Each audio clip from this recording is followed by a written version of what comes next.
All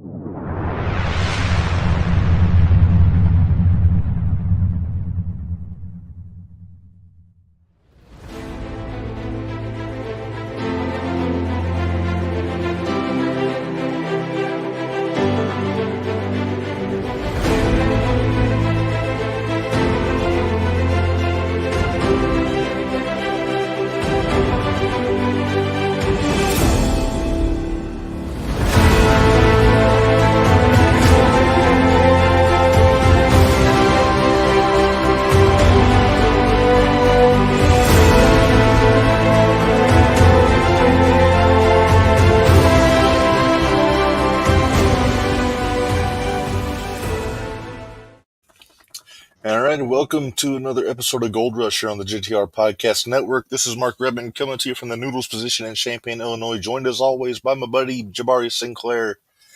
All right, it's been a few weeks since we've done one of these. Exactly. And boy, do we have a show for you folks today. Oh boy, we do. Before we get into what we had to talk about, Bari, we always have to bring it up when it happens. We got some new belts to talk about since last you saw us here on Gold Rush. NXT started their CW run a couple weeks ago, and they decided to bring out some new championships for the NXT Women's Champion and for the NXT Champion. And I want to get your opinion. First, let's start with the men's belt here. How do we feel about that? I think it's an upgrade from the last one, but they had like the rainbow logo kind of motif with the colors behind it. The kaleidoscope homage, if you will. I think I will. Yeah, no, this is definitely a step up and upgrade. I like it. The NXT on the main plate sticks out. Yes. Yeah, I like this. This is definitely an upgrade. I think one of these days, Bari, we need to do the original NXT Championship on here. We shall. Because I always like that one. So yeah, so this is the men's belt. Of course, is their style. The women's belt's very similar. Got the white strap, but I like the black off of the gold on the plates. Yes. Makes it pop a little bit. Exactly. So I think an upgrade. I wonder if they're going to do the same thing with the tag belts or the North American or any of their other titles they got there. Do I dare say give the Heritage Cup a belt? The Heritage Championship. He says, I prefer the version of a Bobby Roode had. Are you talking about when he got the new belt or when he had the big original belt, AJ? I think he means the new belt. I think he meant the new belt too. So, but that one was a cool one though. Yeah, but that's not why we're here, Bari. We're not here talking about NXT or anything current. We're here to talk about the bastard son of the WWF Championship fleet, if you will, the Light Heavyweight Championship. And I had to do some digging. I'm still not 100% sure on who designed this. We think we agree it's Jamar did this one because there's an interesting history with this championship. Not the belt per se, but AJ,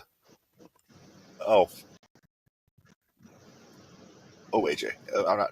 I don't know if I should read that comment there, but kind of a chicken.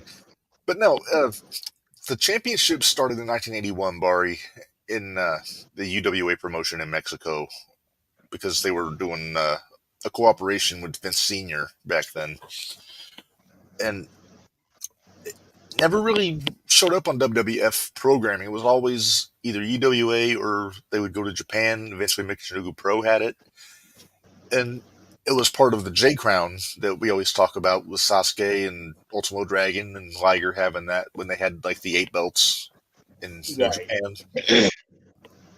But it had several notable names had that version about. I think Benoit had it for like a year. Chris Adams, Viano 3. But Shinjiro Otani, who's a guy we talked about during the WCW Cruiserweight Championship episode, because he was their first champion, was the last guy to have the belt before they dissolved the J Crown and Vince took his belt back. Because very interesting. they basically saw what Bischoff was doing with the cruiserweights in WCW and decided they wanted some of that action themselves, Bari. So they brought the belt back, and this is the belt that got the design originally, the old red strap.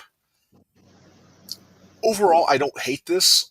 A couple things that bother me. Number one, the logo I wish wasn't yellow. Right. Yeah, I I don't wish it understand why the was hell like, the logo was yellow. yeah. And number two, the size. It was so small. Yeah, it was. It was itty bitty. It was about the size of the old ladies championship that Wendy Richter had in the 80s. Uh-huh. But I like the shape of the plates different. It has that old school look on the main plate where it says World Wrestling Federation in the middle there. Mm-hmm. So overall, I'm okay with it. But this Yeah. belt, so they decided to reintroduce the Light Heavyweight Championship in a tournament because why not? In 1997, and the belt itself was crowned on this December 7th, 1997, at the Generation X pay per view. It was in service until March 2002 when it was officially like absorbed into the Cruiserweight Championship. That SummerSlam 2002. those were Force Mania when we get this on diligent Wikipedia research. But because they're never wrong. Right. But yeah, first champion with in this iteration Taka Michinoku, who won the tournament. Last champion was X Pac. Malenko and X Pac have the most reigns with 2. Okay. The 2. Yep. Mm-hmm. The longest reign was Gilbert, Dwayne Gill, 448 days. 15 months. Looky there. Oh boy. Shortest reign, Scotty 2 Hotty, 9 days in 2000. Back when he and Dean were trading them back and forth. Mm-hmm. Which they didn't have bad matches. No, actually, one of their matches actually made it onto my list for favorites. So, and I could have thrown 2 on there, but yeah, let's get into the nuts and bolts. Let's talk about the history there, and we will start off with the tournament. And I do have the tournament in front of me, Bari. So, and I have a few tournament facts. So let's get into it. Okay, so quarterfinals over the course of 4 weeks, because I don't know why they couldn't have all 4 matches on one day. On the November 3rd Raw's War in Hershey, Pennsylvania, Aguila beat Super Loco, who we know is Super Crazy. Super Crazy, yes. Mm-hmm. On the November 10th Raw in Ottawa, Taka Michinoku beat Devin Storm, everybody's favorite wrestling chiropractor. Good old Crowbar. Yes. November 11th in Cornwall, Scott Taylor beat Eric Shelley. Taylor was a substitute for Jerry Lynn, who was supposed to be in the tournament, which is kind of a bummer. I would like to see him in there. And then on the November 24th Fayetteville Raw, Brian Christopher beat Flash Flanagan, one of my favorite OVW guys, in the first round there. Yes. Now, little known fact, Aguila is also S.A. Rios. Yes. I also fondly remember him as Papi Chulo in ECW. The leader. Yes. Let's see. Semifinals on the November 25th Raw. This one aired later, obviously. Taka beat Aguila in Roanoke, Virginia. And Brian Christopher, this is funny, Brian Christopher beat Scott Taylor. So Too Cool, basically, before Too Cool was in the semifinals. Exactly. And then probably the finals that everybody assumed was going to happen at the start of this because of the guys involved. Taka beat Brian Christopher at the In Your House, the Generation X pay-per-view. DX, yeah. To guys, right, they made that match feel like such a big deal afterwards. Like they took pictures with the Japanese. Pat and Briscoe were in there with the belt. Yeah, it was a whole ass deal. We thought anyway. Oh, bro, I'm putting respect on Aguila's name, AJ. Don't worry. He was one of my favorites. AJ. Yeah. So yeah, there we see. There's Taco with the red belt, and on him it looked like it was proper sized because he was a smaller guy. But again, it's the yellow logo just doesn't do it for me. It just looks weird. Let's see, and where's my information here? Here we go. It's funny with the championship history on Wikipedia. They started in '81, and it's all pretty much run together. Here we go. All right. So yeah, did Generation X in your house at Springfield, Massachusetts? Taka beats Brian Christopher for the inaugural championship. He would hold the title for 315 days, Bari, and then he would drop it on Judgment Day in your house in Chicago on October 18th, 1998. In his first televised match, Bari, he dropped the belt to Christian. Christian, yeah. But look at it, angry young man. That's right. Yeah. It was back in the heyday of the Brood, as we know, and I thought it was funny that Christian was the first guy in the Brood to have a belt. I know Edge had the IC title for a day before he was in the Brood, but Christian was the one that they tried it out with. He was the litmus test, I think, for those guys. Yeah. He would, and I thought he held the belt longer than he did, but he only held the title for 30 days until Raw's War, Columbus, Ohio, November 17th, 1998, and he would drop the title to Mr. Dwayne Gill. Yeah. With the big assist from the Job Squad, by the way. I watched this match today. Exactly. Yeah, I remember this episode. Christian guy was like, "What the fuck?" Mm-hmm. It's like, really? The look on his face. Which is kind of the general attitude of the light heavyweights for most of their run. WWF. Exactly. But Dwayne Gill was like the wacky version member of the Job Squad. I almost said the Mod Squad, just how old I am. And during his run, that's when they, Russo at his best. He made Dwayne Gill into Gilbert. Oh boy. Yeah. That if I was Goldberg, that would piss me off too. Mm-hmm. I think Goldberg wound up spearing Gilbert, didn't he? Like on after he debuted and was running with The Rock. I think they may have had some kind of interaction. I know they brought him back when Rock was feuding with Goldberg. Yeah. But yeah, Gilbert holds the belt for 448 days. He's in Delaware and Maryland because Lord knows they didn't want to put him on TV. Exactly. But it feels fitting to talk about this today because after this past Tuesday, it's kind of been enhancement week on the network. We had Barry Horowitz on Jumping the Rail Tuesday. Dwayne made it onto our top 10 Tuesday for enhancement talents, so It makes sense we go there. Dwayne Gilbert holds the title for 448 days, which still just boggles my mind. Then on February 8th, 2000, he would drop the title on Heat in Austin, Texas, to the aforementioned, well, he used to be Aguila, but he's S.A. Rios. Maybe my favorite wrestler to hold the belt, although not in my opinion, the greatest to hold the belt. But I got you. Yeah. What's weird is, looking back, I thought he held the belt way longer than he actually did. Yeah, no, I thought he had it for months, but he only held it for 34 days. Right, he had a lot of TV defenses. Mm-hmm. That's what it was. Like he was doing Heat and Velocity and whatever the Saturday night shows were eventually. Yeah. But then, of course, that's also how Lita got over, was being S.A. Rios' sidekick and doing her moonsaults and Hurricane Ranas and whatnot. Who's the hot chick in the red? Yeah, and why is she blatantly interfering in every match? Exactly. But it fit and it got her over. So, yeah, it did get her over. And so Rios holds the title for 34 days until March 13th of 2000 in East Rutherford, New Jersey. On Monday Night Raw, he would drop the belt to the Iceman, Dean Malenko. The Iceman, before he was the Love Machine. Not yet. He was still with the Radicals at this point. Mm-hmm.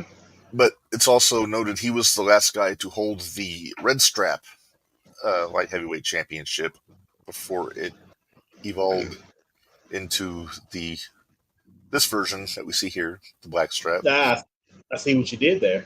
Yes, they did away with the bright yellow logos. Of course, I think they went to the scratch logo, but you can see it's on the side plates. It's kind of blurry on this picture.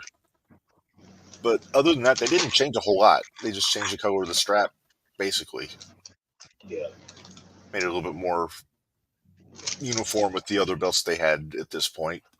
exactly. Right. It matured itself. Yeah, and here it is with Dean there. It definitely suits Dean more having the black strap than the red strap. Exactly. AJ, I agree. Yeah, I definitely preferred the black strap. Yes, AJ. Let's see here. Malenko holds the title for 35 days. Originally until April 17th on Raw. He would drop the title to Scotty 2 Hottie. And he held it, like I said, for a little over a week. Then he dropped the belt back to Malenko, and that's when we got the belt changed to the black strap. But yeah, he got a. I was a little surprised. I thought that Christopher would have been the one to win the belt before Scotty did. But I mean, my only saving grace here, because I'm not a really big fan of Scotty. I'm just glad he didn't win with the worm. Exactly. My God. And no, Well, they weren't gonna put it on Brian because he was too much trouble. well, yeah. So what? He was the king's boy. He was too much trouble, and Yeah, he was. my He was. goodness, some of the stuff he said on commentary, boy, you couldn't get away with it Man, today. he was so annoying, especially when he was too sexy, Brian Christopher. When he was out there Mm-hmm. with Lawler, like two hyenas, just carrying on. It was ridiculous. But yeah, Scotty won by out wrestling Malenko, which sounds weird to say, but Malenko superplexed him, and then they did the old Randy Savage Dynamite finish where Malenko went to float over to the pin, and Scotty caught his feet and rolled him up. Uh-huh. Let's see. Yeah, so Dean won the belt back in April at SmackDown in Charlotte, North Carolina, right before No. After Backlash, I think. I forget the official date, but they actually had a rematch on Backlash. I know, and then they moved on. And Dean won the belt back from him, and Dean Uh-huh. and then Dean had the reign of 322 days, and yeah, so he'd take it all the way up to not long before WrestleMania, and then he dropped it. He dropped it to Elroy Bari. Oh, Crash Holly. Oh, Crash. Oh my goodness! Everybody loved Crash. I wasn't Yeah, a no, big fan, but he was the lovable underdog. You know, I didn't hate him. I didn't hate him. no, but he was that underdog character. But then they got Spike Dudley in, so they didn't need two Exactly. lovable underdogs. So Crash kind of got put on the back burner. Yeah, sorry, Crash. Yeah, because Dudley has a little more gravitas on the name than Holly does. But no, Crash had a decent run. He had a 47-day reign before the Backlash pre-show on Sunday Night Heat on April 29th, 2001. Dropped the title to Jerry Lynn. Jerlyn. There he is right there. And he held the belt longer than I thought he did. Because I thought he almost immediately dropped it, but he held it for, let me get my numbers right, 37 days. And Which that's is, long for him because he never has long title runs. he wound up dropping the belt on June 5th on SmackDown in Grand Forks, North Dakota to Jeff Hardy. Mhm. And when this happened, I thought Jeff was going to be the guy they were going to strap this belt to for the long term. Right? Because Yeah. he had the tag belts. He was the Intercontinental Champion earlier in this year. And but then I guess... Jeff, he was was that? on fire. Yeah. Jeff was on. My theory is that once they got the invasion rolling, they knew they were going to put him with Van Dam. So that's why they took the belt off of him so they could focus on the hardcore title. But AJ makes a good point here. Lots of underrated guys held this between Rios, Malenko, Jerry Lynn, etc. It's really true. Definitely. But this is the time when Vince wasn't going to push the little guys as much. Mm-mm. But yeah, Jeff wins it June 5th. We did the King of the Ring 2001 watch along when he defended this against X-Pac. And We then, did. It was a match. yeah, and then I think it was the next day he dropped the belt to X-Pac on Raw. And there we go. There he is. To this, X-Pac and his damn X Factor stage. Oh. yeah. But the only guy to hold the WCW Cruiserweight title, the WWF Light Heavyweight title, and the X Division title, to my knowledge, Mm-hmm. Bari. So he was kind of the king of the junior heavyweights in North America for a few years. Mm-hmm. Excuse me.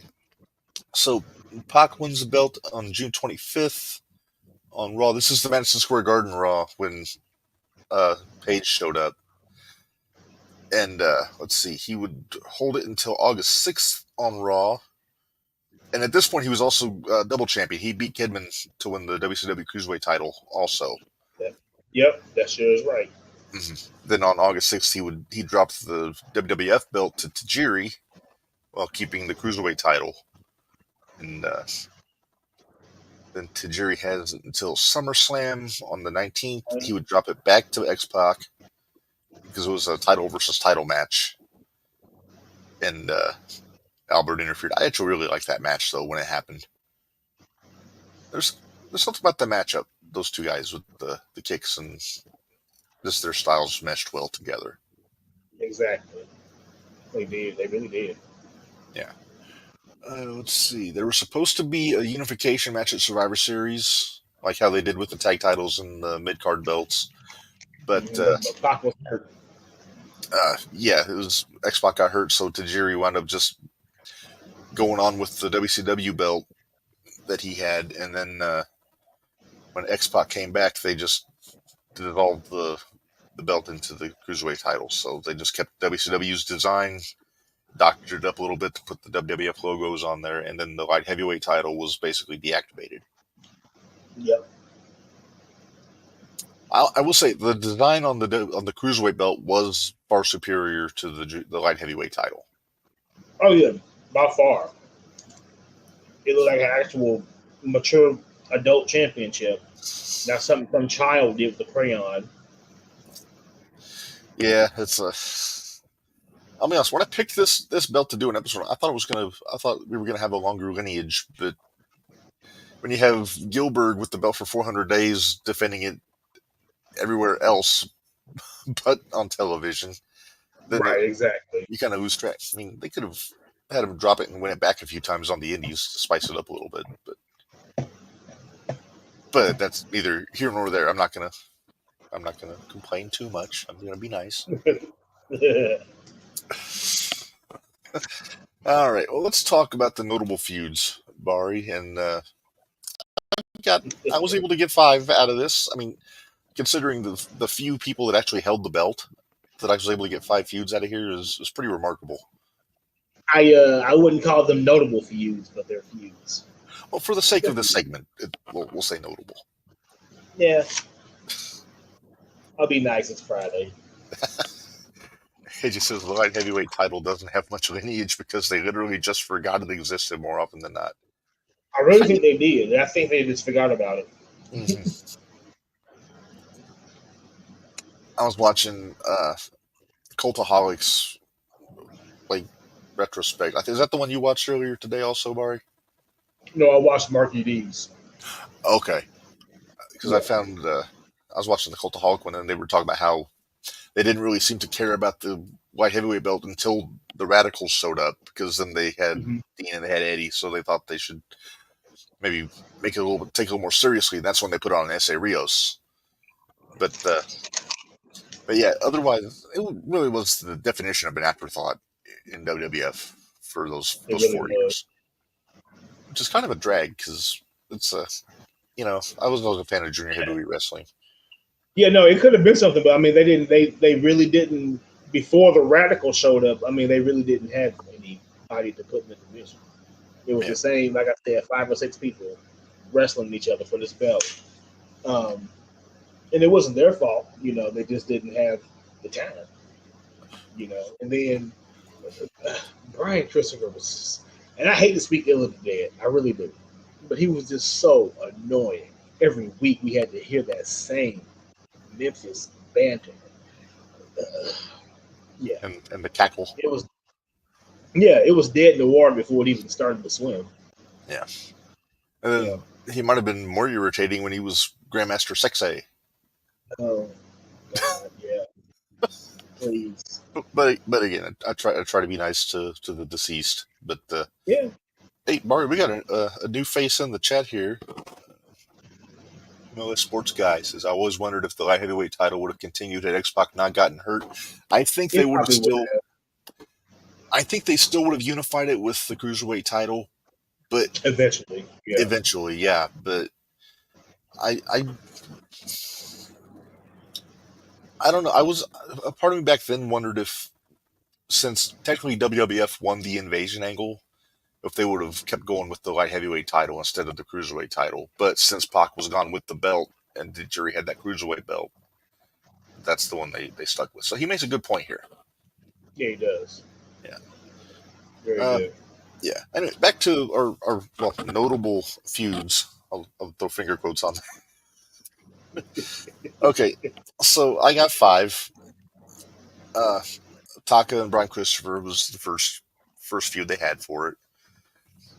I'm going to throw Dwayne Gill and Christian on there just for the aspect of Job Squad and the Brood also as an offset. Malenko and Scotty. And then I got 2 with X-Pac. X-Pac and Tajiri and X-Pac and Jeff Hardy. The one with Hardy's kind of a stretch because it wasn't a really long one. But exactly. I like to have 5. I'm gonna add this one to it that I thought was personally entertaining. Taka versus Kai and Tai before he was Kai and Tai. Okay. Oh, back when he was like teaming up with like the Headbangers and Bradshaw and their tag matches and all that stuff. Yeah. And his bangers he would put on with Dick Togo. Oh, Dick Togo. I'll tell you what, who doesn't get a lot of credit from that group is Vince Teo. I just thought he was really good. Yeah, but I say Teo was good too, yeah. And the thing, he was the one that stuck around. Yeah, who knew? I guess he probably was the only one who could speak English pretty good. That's why. Well, he was SmackDown's #1 announcer for a reason. Number 1 announcer. When Taka joined Kai and Tai, for a while, I actually forgot that he was the light heavyweight champion because they were doing all the stuff as a group, like the match with the Oddities at SummerSlam is the prime example. But I don't remember seeing a whole lot of him defending the belt. But of course, I didn't watch a lot of the side shows, like the weekend shows and all that stuff, because I was never home. Well, and it's because he didn't defend it a whole lot. He didn't have very many title defenses. I think he maybe defended it like 11 times in that 300 some odd days. Yeah, especially when he started running with Kai and Tai, he didn't defend that title very much at all. No. All right. Well, let's move on to our next subject. Again, finger quotes, greatest champions. I mean, out of the 11 guys that held the belt, who are my 5 favorites. So, right. Just a little under half. My favorite, like I said, was probably S.A. Rios, but as far as the greatness scale, I would put X-Pac #1. Then I got Malenko 2, then Rios. For a number of days, I could put Dwayne Gill on there, but I mean, like I said, he was. It's Dwayne Gill. Exactly. He was in the Indies for 400 days. So I'm inclined to strike him from the record and put in, I think it'd have to be Christian. I mean, he won the belt in his first match. God, it's a powerful blow, Rebel Man. You're going to strike him from the record. I'm sorry. I can't. I mean, no disrespect to Dwayne Gill, but I mean, it's plus that'd be giving Russo too much credit. Yes, that would be. And then my fifth would be Taka. He was the first. So Right. My top five list, and it's not in any particular order. It goes Taka, Dean, X Pac. I will throw Dwayne Gill on my list for his make me the historic bad run. guy. You're not the bad guy, you know that. And then of course S.A. Rios. Okay. Yeah. Strongest. Yeah. No disrespect to anybody else, but No, of course not. All right. Now here's might be a dicey proposition to get to. Favorite matches for this one. Like I said, I was able to drum up 5, but you're a good egg, Reb. I try. I try. So my favorite title match that I ever saw with this belt was Taka and Aguila from WrestleMania 14. So good.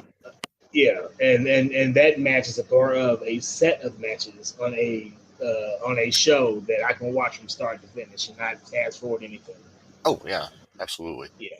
I think this was the match that was the palate cleanser after the tag team battle royal. Yes, it was. And it meant Aguila, he was, 19 during this match? Yeah, He was very young. Those guys were both babies. Yeah. I think so. I think Taka was, 23? Early 20s for sure. I'm going to throw an X-Pac into Jerry from SummerSlam on here. That was another good one, yeah. Yeah. Just because I went back and I watched it today, Christian and Taka from Shotgun Saturday Night in '98. Not the match that he won the belt in Judgment Day, but the one on the Shotgun. I thought this is one that grabbed me, and it was also because there was some fuckery outside the ring. There was Kai and Tai out there and the Brood, so it made for some silliness. Malenko and Scotty 2 Hotty. I'm going to go with the Backlash 2000 match for those two. Although the match where Scotty won the belt was really good too. And then my last one, just because I like seeing the guy win the belt, was Jerry Lynn beating Crash Holly in April. Okay, all right. Although, you know what? Not for nothing. Quick tangent. Jerry Lynn was a former ECW world champion, and he had probably the best matches on the show for the better part of 2 years, mostly with Van Dam. Mm-hmm. You would think they would have found something better for him to do than the light heavyweight title. And I think that if Jerry Lynn was 20 pounds heavier, he probably would have found something. They probably would have found something for him better to do. I mean, they put the European title on the Hurricane in the Invasion. They couldn't have kept Jerry Lynn around a little bit and put him in the hunt for that one. The Hurricane had a gimmick. That's true. Jerry never really had a gimmick. Yeah, poor fella. So yeah, if he'd have had some kind of gimmick and 20 pounds more muscle, he would have been something. They could have put Jerry in the Alliance. They could have put him. Well, although if they put him in the Alliance, they couldn't have put him with Van Dam eventually down the road. But it's a moot point because Jerry was gone. I think was he hurt after he dropped the belt, or did they just have nothing for him, so they sent him home? I'm not sure. You know what? I'm going to find out. With the Wikipedia, as we say, they're never. That should be a T-shirt. Wikipedia is never wrong. Never wrong. Jerry Lynn. He was released in February of 2002.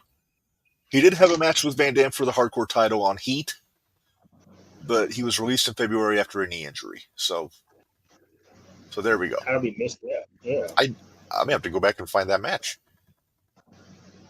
But probably would have been 5 minutes long because that's how Vince books things, but especially on Heat. But that's neither here nor there. But yeah, so that's my 5. Is there anything that I missed there, Bari?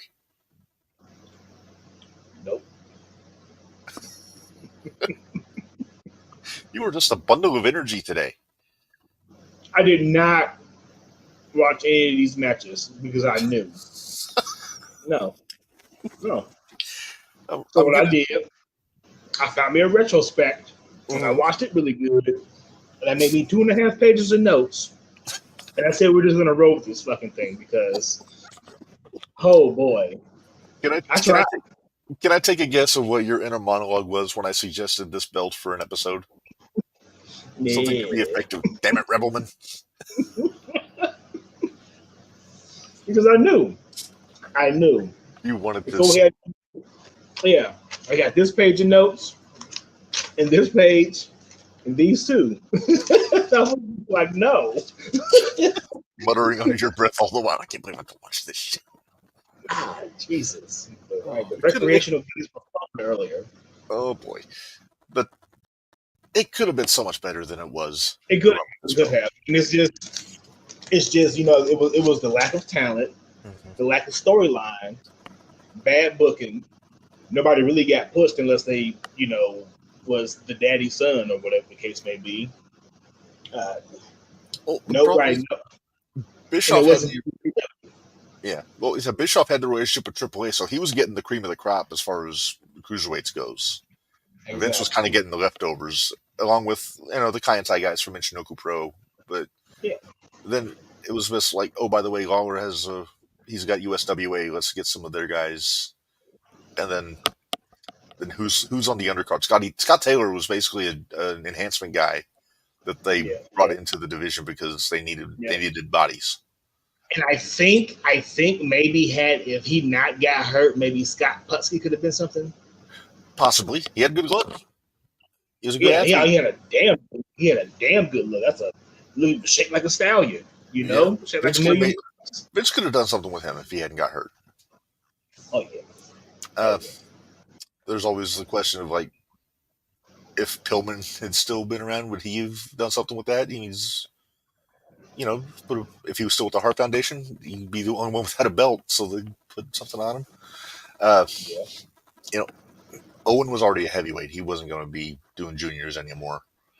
No. But there were always questions like what ifs, but you always find what ifs a mile long, no matter what you're talking about.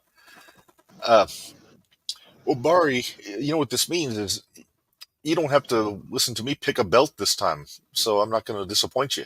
So you get to Oh, pick all next episode. right. All the pressure is on me, and I have a fucking clue of what championship to pick. This is the honest to God truth. I haven't a clue. So let's sit here and think just for 20 seconds. Okay. Why don't we do the NWA Television Championship? Oh, I'm glad you picked that one. That one's been on my list. Now, Let's wait, do which that. are we talking about? The silver belt from the '80s?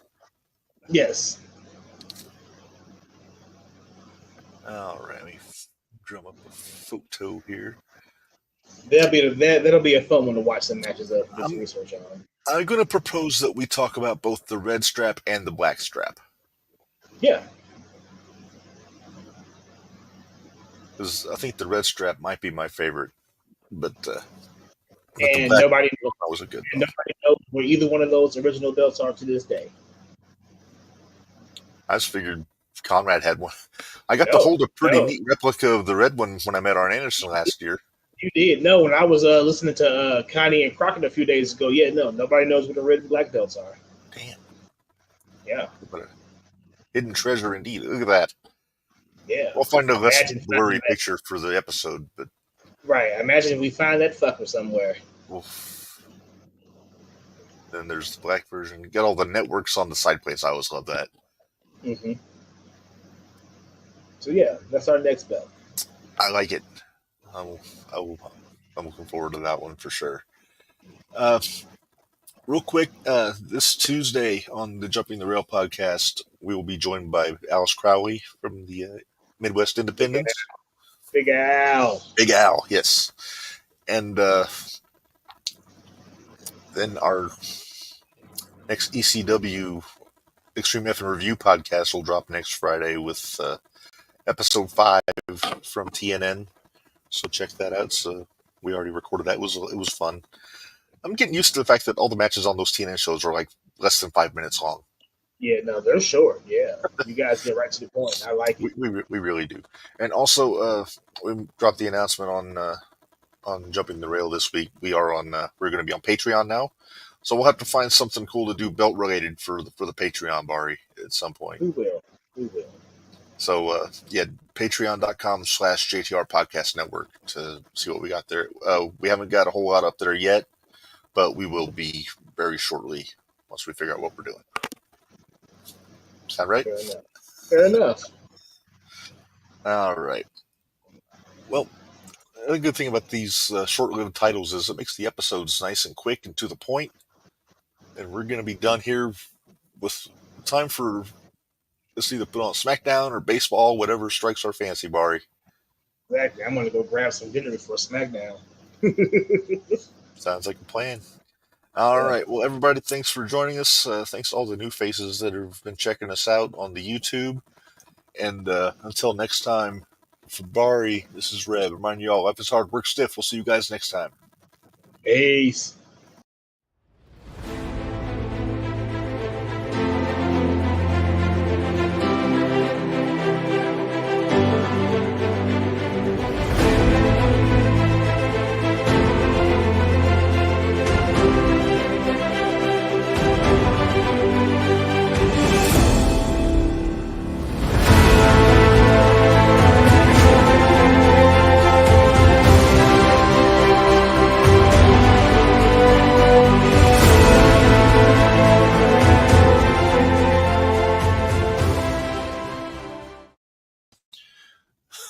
We made it through it.